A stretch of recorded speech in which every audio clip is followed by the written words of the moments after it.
Start. Good morning, dear students. Today we are going to study about narration in next video, and today we have to study some special rules for assertive sentence. आज हम सभी लोग assertive sentence के कुछ special rules पढ़ेंगे जो कि अक्सर ये कॉम्पिटिटिव लेवल के होते हैं।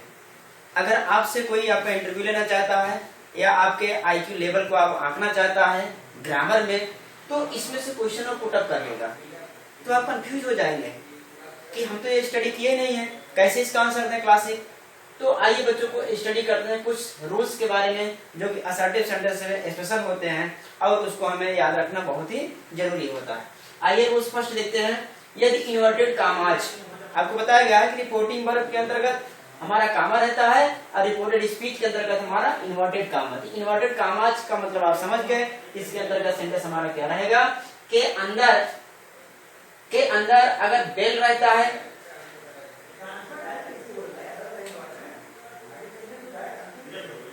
बेल रहता है, शी रहेगा, यू आज शब्द सॉरी यहाँ ओ भी रहेगा, ओ रहेगा, बेल, शी, यू आदि शब्द संबोधन के लिए प्रयोग किए जाएं। संबोधन भी कैसे एड्रेसिंग, अगर संबोधन के लिए प्रयोग किया जाए शब्द तो इन्हें इनडायरेक्ट में स्पीच में नहीं लिखा जाता। में से जब हम इनडायरेक्ट स्पीच चेंज करने लगेंगे डायरेक्ट से इनडायरेक्ट स्पीच, तो ये चारों शब्दों ओ, बेल, शी, यू नहीं लिखा जाएगा। आइए देखते हैं डायरेक्ट स्पीच में एक सेंटेंस यहाँ पर लिखा है। We are trying to understand. The teacher said, "Bell, Mohan, I shall punish you." अध्यापक ने कहा, ठीक है मोहन, मैं आपको सजा दूंगा।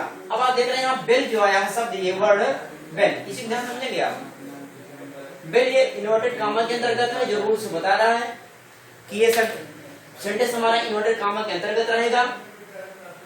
तो क्या करेंगे, इसको नहीं बदलेंगे, बाकी जो प्रक्रिया है क्या करेंगे हम उसको चेंज कर देंगे, बाकी जो भी है। अब आप देख रहे हैं सब्जेक्ट आपका द टीचर हो जाएगा और जो मोहन यहाँ पर ये रिपोर्टेड स्पीच में लिखा गया है इसको हम रिपोर्टिंग वर्ब का ऑब्जेक्ट मानेंगे। क्यों मानेंगे, क्योंकि टीचर मोहन से ही कह रहा है, ऑब्जेक्ट होना, अध्यापक किससे कह रहा है, मोहन से कह रहा है, तो हम इसको बच्चों ऑब्जेक्ट मान लेंगे। तो यहाँ पर लिखेंगे द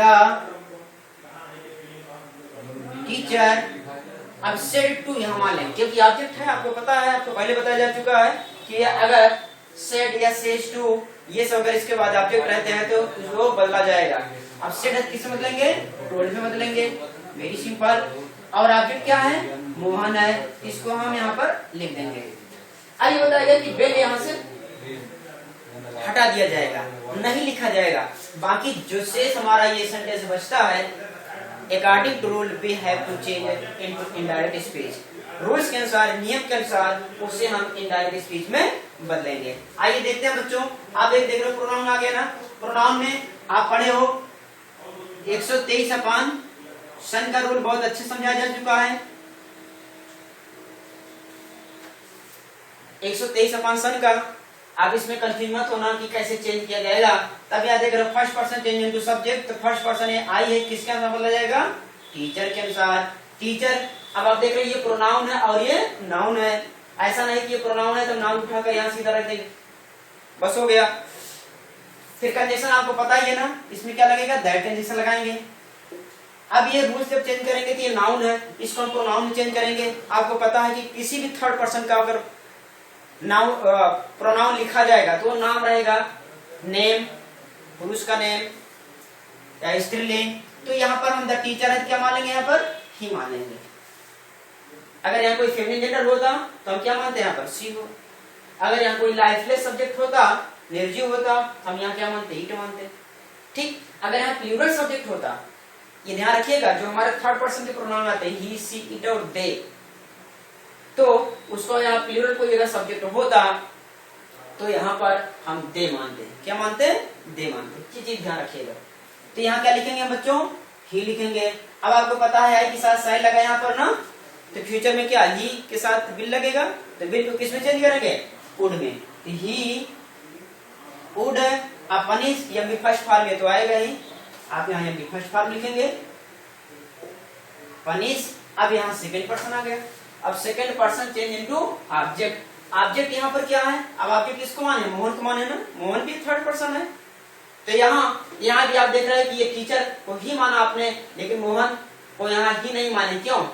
क्योंकि ये ऑब्जेक्ट रूप में आया है। अगर मोहन भी सब्जेक्ट रूप में आता तब भी हम ही मानते, लेकिन मोहन यहाँ ऑब्जेक्ट रूप में आया है तो इसे क्या मानेंगे हम? सब ही का ऑब्जेक्टिव केस क्या होगा? हिम होगा। क्या होगा? हिम होगा। इसलिए वहां पर क्या ले जाकर रखेंगे? हिम रखेंगे। निशान क्यों लगाएंगे? फिर हमारा ये इनडायरेक्ट स्पीच में चेंज हो गया। ये रहा बच्चों सम स्पेशल रूल्स। ठीक, चेंज कर लेंगे ना। आइए सेकंड रूल्स देखते हैं बच्चों। अब ये ओ आए या ओ यहाँ पर आएगा या बेल आएगा, देखो आपने एग्जाम्पल देखा है सी आया, तब भी आप इसी के अकॉर्डिंग चेंज करेंगे। अगर यू आया, यू यहाँ पर संबोधन के रूप में आया, कहने मतलब कि यू लिखा रहेगा और यहाँ पर काम आया addressing word, not as a pronoun. वो प्रोनाउन के रूप में नहीं आएगा, जैसे यहाँ पर आप देख रहे हैं ये प्रोनाउन आ गया, ये प्रोनाउन आ गया, लेकिन यू यहाँ पर क्या है? एड्रेसिंग के रूप में आएगा, संबोधन के रूप में आएगा। नेक्स्ट रूल से देखते हैं बच्चों नीड का प्रयोग। नीड का प्रयोग मुख्यतः, नीड आपने पढ़ा है, नीड का प्रयोग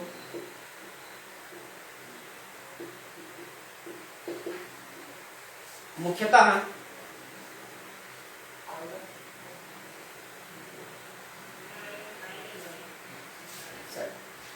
नीड का प्रयोग जब मुख्य क्रिया मीन्स मेन वर्ब,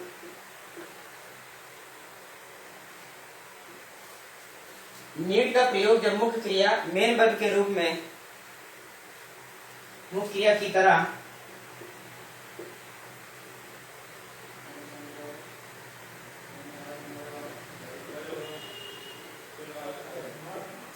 होता है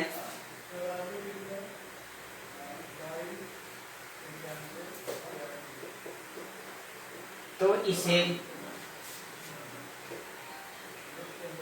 पास्ट टेंस में बदलते हैं।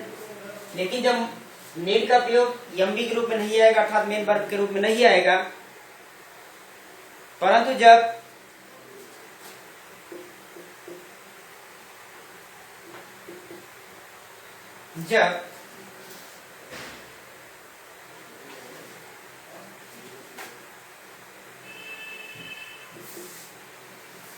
नीड और नीड नॉट, ओके, परंतु जब नीड और नीड नॉट का प्रयोग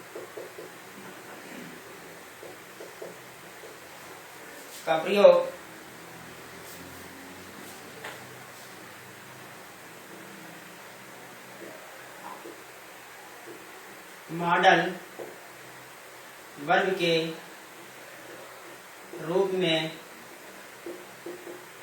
प्रयोग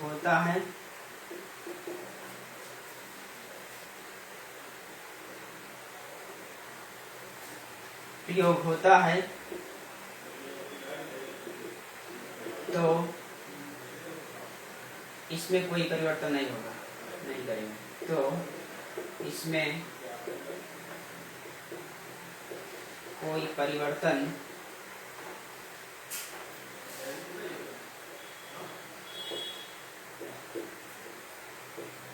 नहीं करेंगे। लुक हियर, लेकिन नीड का प्रयोग, नीड एक ऐसी वर्ब है कि ये दो रूप में प्रयोग हो सकता है, अर्थात एमबी के रूप में और मॉडल वर्ब के रूप में। ठीक, तो नीड का प्रयोग जब मुख्य क्रिया मेन वर्ब की तरह होता है तो इसे पास्ट टेंस में बदलते हैं। ये श्योर है, इसको पास्ट टेंस में नीड का पास्ट टेंस क्या हो जाएगा? नीडेड हो जाएगा। आई example,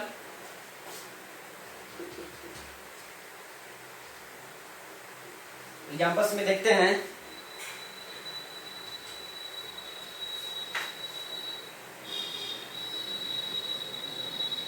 He said, comma, in order, comma, you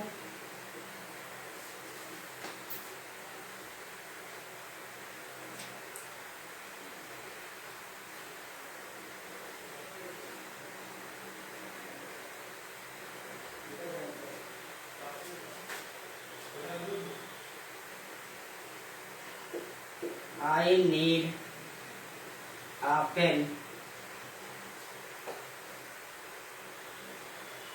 I need a pen for you. ये बच्चों स्पीच हो गया। Look here. He said I need a pen for you. अब यहाँ need ये एमबी के रूप में आया। I क्या हो गया? आपका सब्जेक्ट हो गया।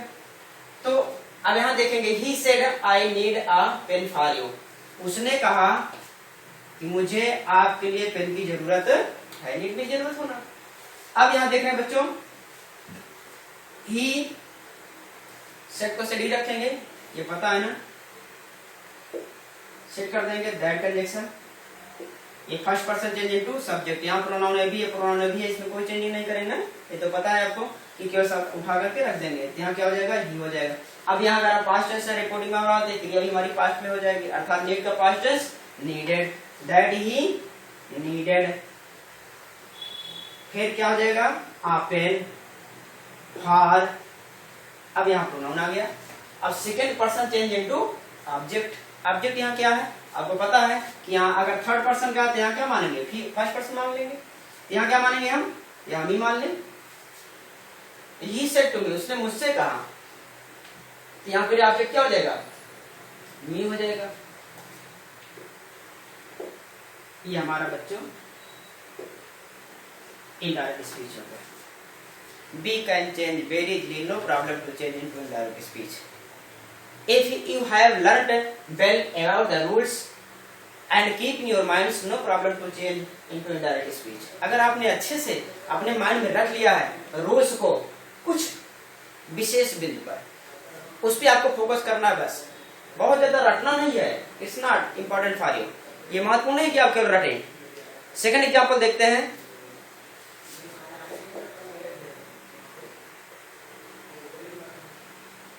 He said, अब देखते हैं यहाँ पर जब नीड आएगा, नीड नॉट आएगा, तब क्या करेंगे?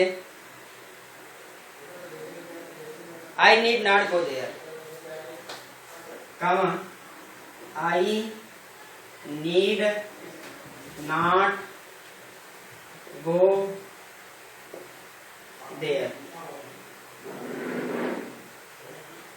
इनडायरेक्ट स्पीच होगा। उसने कहा कि I need not go there, मुझे वहां जाने की जरूरत नहीं। अब यहाँ ये बच्चों नीड किस में है? मॉडल वर्ब के रूप में आया है। अब एमबी ग्रुप में नहीं आया, क्योंकि एमबी के बाद नॉट थोड़ी लगता है। एमबी हमारा क्या है? गो है इसमें मेन वर्ब। तो यहाँ क्या करेंगे? हम चेंज करेंगे। किस में चेंज करेंगे?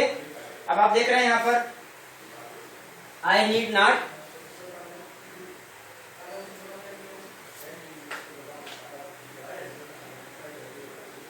He should. अब इसमें कोई चेंजिंग नहीं करेंगे, प्रोनाउन परिवर्तन करेंगे, लेकिन इसमें नीड नॉट में कोई परिवर्तन नहीं करेंगे। यहाँ नीड तरह नीडेड किया गया नहीं। यहाँ पर क्या हो जाएगा? दैट कंडीशन लगाएंगे। फर्स्ट पर्सन सब्जेक्ट के अनुसार क्या हो जाएगा? यहाँ पर ही हो जाएगा। तो यहाँ पर क्या? नीड का नीड ही लिखेंगे और नॉट रहेगा। यहाँ गो होगा। This word is not changeable, ये सब चेंजेबल नहीं। अगर हियर होता तब देयर में होता। Go there. ये हमारा बच्चों इनडायरेक्ट स्पीच है। Okay, you feel any problem? Next,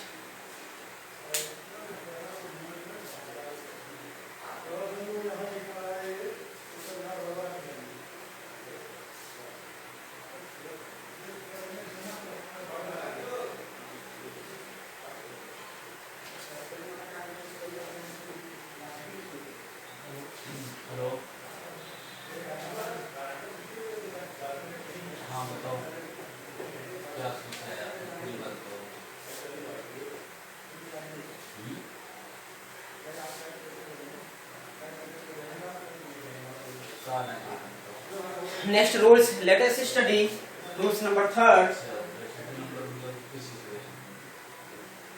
Okay,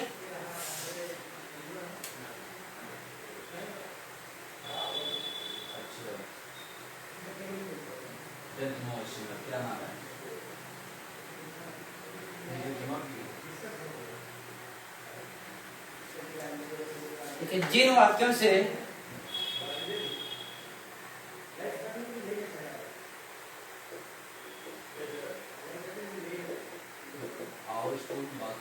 जिन वाक्यों से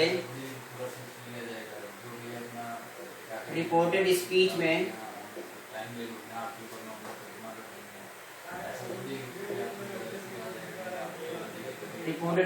में कंडीशनल सेंटेंस कंडीशनल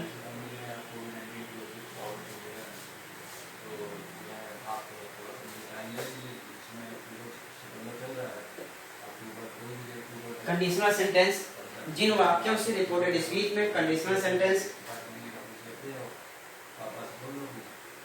का भाव निकलता है तो ऐसे वाक्यों में भी कोई परिवर्तन नहीं करेंगे। ऐसी बात है कंडीशनल सेंटेंस अप्लाई होता है। कंडीशनल सेंटेंस शर्त प्रकट करने वाली बात। आइए देखते हैं।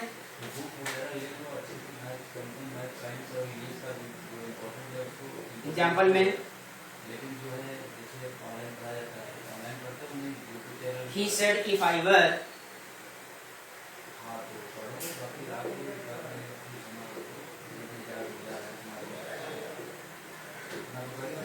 he said if I were a word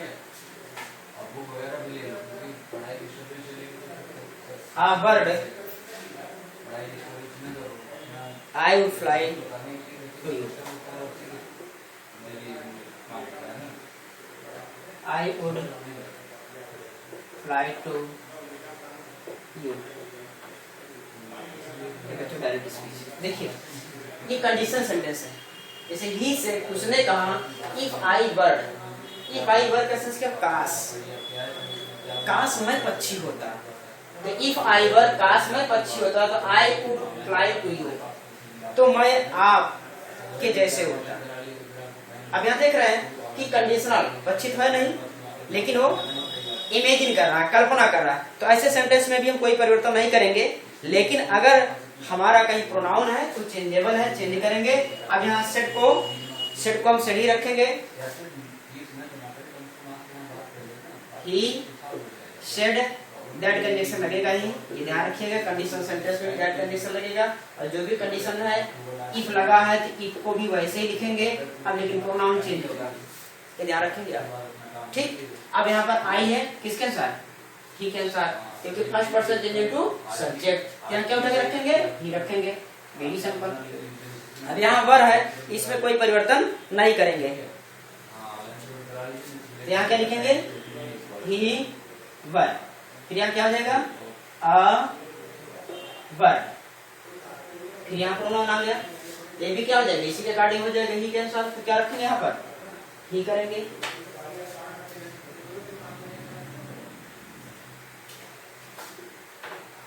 इसमें भी कोई परिवर्तन नहीं करेंगे। He would fly to you। लेकिन यहाँ सेकंड पर्सन आ गया pronoun. Second person change into object. Second person यहाँ क्या मानेंगे? यहाँ थर्ड पर्सन है तो आप मुझसे कह रहे हो। ठीक। यहाँ पर क्या मानेंगे? He said to me। यहाँ मी को आप किस में लिख देंगे? यहाँ मी कर देंगे। इनडायरेक्ट स्पीच मानते हैं, नो प्रॉब्लम। ठीक।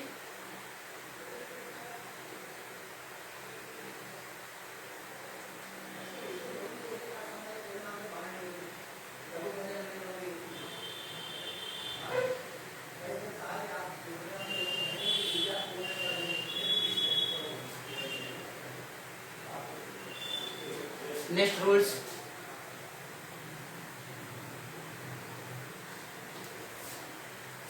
रिपोर्टेड स्पीच में थैंक यू अगर आ जाए या कांग्रेचुलेशंस, यदि रिपोर्टेड स्पीच में थैंक यू या कांग्रेचुलेशन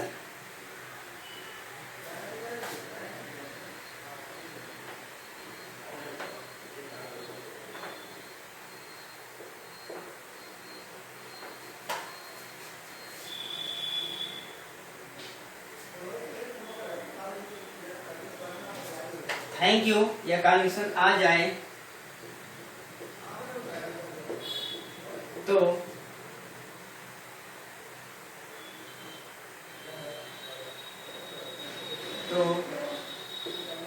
सेट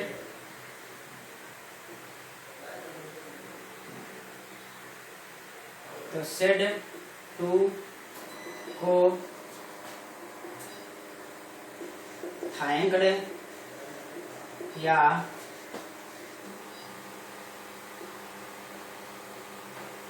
कॉन्ग्रेचुलेटेड,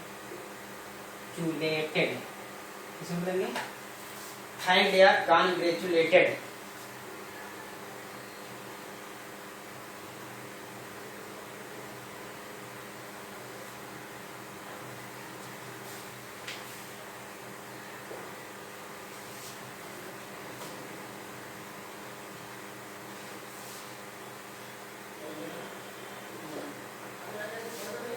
या होप को होप्ड में, फील को फेल्ट में बदल दिया जाता है। ये ध्यान रखिएगा। ये वर्ड थैंक आ जाए थैंक्ड हो जाएगा, कॉन्ग्रेचुलेशंस आ जाए कॉन्ग्रेचुलेटेड हो जाएगा, होप आएगा तो होप्ड हो जाएगा, फील आएगा तो फेल्ट हो जाएगा। ठीक, एक एग्जांपल देखते हैं।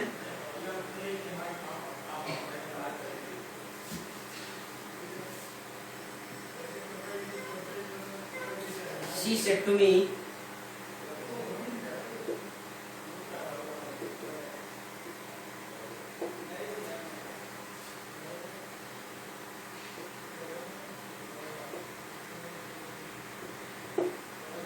congratulations on your success. ये संबोधन on your success। ओके, ये डायरेक्ट। अब हम देख रहे हैं सेट टू, ये बताया गया रिपोर्टेड स्पीच में थैंक या कॉन्ग्रेचुलेशन सेट टू को किसमें बदलेंगे? अगर थैंक रहेगा थैंक्ड में, कॉन्ग्रेचुलेशंस रहेगा तो कॉन्ग्रेचुलेटेड में, अगर होप रहेगा यहाँ रहेगा होप तो होप्ड में, अगर फील रहेगा तो फेल्ट में। तो यहाँ किसमें चेंज करेंगे बच्चों? टोल में नहीं चेंज करेंगे, ध्यान रखेंगे आप। सेट टू को अब यहाँ पर कॉन्ग्रेचुलेटेड, शी कॉन्ग्रेचुलेटेड मी, आप जो याद रखेंगे। अब ये वैल्यू लेस हो गया, ये समाप्त हो गया। अब यहाँ आ गया तो सीधा आगे जो सेंटेंस रहेगा उसको हम जोड़ देंगे, सीधा आगे जो रहेगा उसको जोड़ देंगे। क्या लिखेंगे फिर? ऑन। अब यहाँ प्रोनाउन है, प्रोनाउन को चेंज करेंगे according to role, second person change into object. Me के अनुसार ना यहाँ क्या है? पॉजिटिव केस है, तो मी का पॉजिटिव केस क्या होगा? माई होगा। क्या होगा? माई होगा। यहाँ पर क्या लिखेंगे? माई लिखेंगे, माई सक्सेस। फिर स्टॉप जरूर लगाएंगे, ध्यान रखेंगे आप। In this way you can change some special according to some special rules for assertive sentence, no problem. Okay?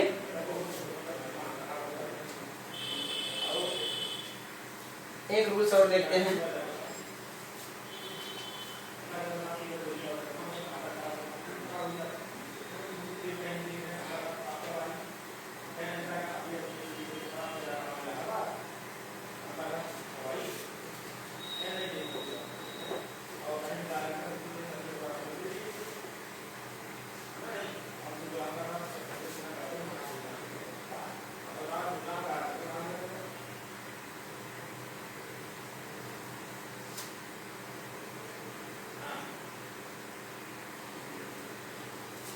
यदि रिपोर्टेड स्पीच में रोल नंबर नेक्स्ट, यदि रिपोर्टेड स्पीच में सर या मैडम, सर या मैडम आ जाए तो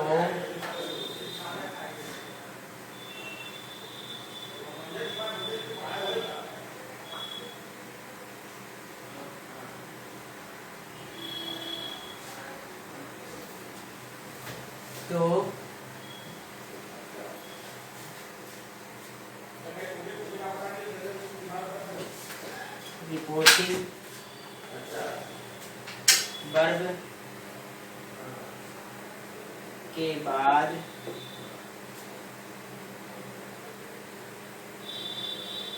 सर या madam को रेस्पेक्टफुली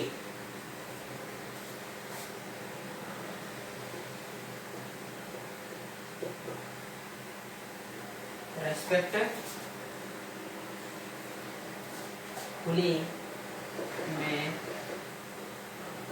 बदल देते हैं।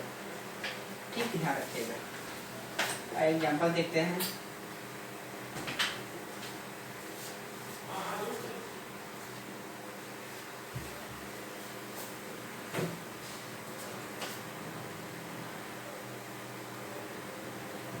Rahul said to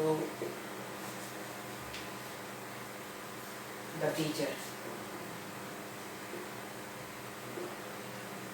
comma, not a comma, sir, I want to go home now. Sir, I want to go home now. Full stop, not a comma, close. Direct speech. ठीक, अब यहाँ देखिए sir या madam दो ही word ऐसे आ जाए तो हम रेस्पेक्टफुली में चेंज करें। कहाँ पर? सेट टू के स्थान पर होने गलत हो जाएगा। ये बताया गया रिपोर्टिंग वर्ब के बाद, अर्थात रिपोर्टिंग वर्ब हमारा यहाँ से आता है ना, जब समाप्त हो जाए उसके बाद रखेंगे, अर्थात सर के प्लेस पर। यहाँ क्या लिखेंगे आप? राहुल सेट टू को सामान्य सेंटेंस में किसमें चेंज करते हैं? टोल्ड में। किसमें चेंज करेंगे आप? टोल्ड में। द टीचर, अब यहाँ पर रेस्पेक्टफुली क्या लगाएंगे? सर के साथ रेस्पेक्टफुली स्मॉल लेटर लिखना आपको, रेस्पेक्टफुली। और जो कंडीशन आपका लगेगा दैट वो लगेगा यहाँ पर। ठीक है, दैट। अब यहाँ फिर रूल्स फॉलो करेंगे। फर्स्ट पर्सन है जो सब्जेक्ट, सब्जेक्ट किसका? सर, राहुल के साथ। ये थर्ड पर्सन है ना, क्या मानेंगे यहाँ पे? ही मानेंगे। यहाँ क्या रखेंगे? ही रखेंगे। ये किस टेंस का है? I want, present indefinite tense को फॉलो कर रहा है ना। किस में चेंज करेंगे? पास्ट इंडेफिनिट टेंस में। यहाँ क्या हो जाएगा? वांटेड हो जाएगा। उसके बाद टू हो जाएगा। फिर यहाँ पर वो, इसमें नो चेंज है, वो होम हो जाएगा। अब नाउ को पता है ना, दिस इज चेंजेबल वर्ड, निकाल दीजिए नियरेस्ट वर्ड, क्योंकि ये नजदीक निकटता सूचक शब्द है, याद है ना। तो नाउ किस में चेंज कर देंगे?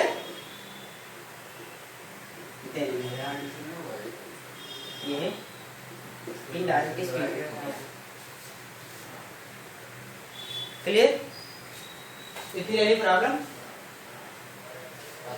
तो बच्चों, I hope you feel no problem to understand some special rules for assertive sentence. You have to keep in your minds clearly and you have to catch strongly, because you know that that's the important of narration. It's very important for your next life. If you don't like to catch strongly, so you know well that you should know well that you have to miss a very important things. Okay? So please take care of yourself. इसलिए मैं अपेक्षा रखता हूं कि आप इसको अच्छे समझे होंगे और अच्छे से नोट्स बनाएंगे। नोट्स बना करके आप अपने पास रखेंगे और इसको बार बार हर दिन, प्रत्येक दिन आप इसको रिवाइज करेंगे। रिवाइज इसलिए करेंगे कि आपके माइंड में परमानेंट ये फीड हो जाए, जिससे कि आपको एग्जाम के दृष्टि से ही केवल बेनिफिशियल ना मिल सके, बल्कि आपको आगे आने वाली लाइफ, अर्थात जिससे आपको कंपटीशन फेस करना है, उससे आपको लाभ मिल सके। Thank you. आज इतना ही, नेक्स्ट वीडियो में फिर मिलेंगे आपसे।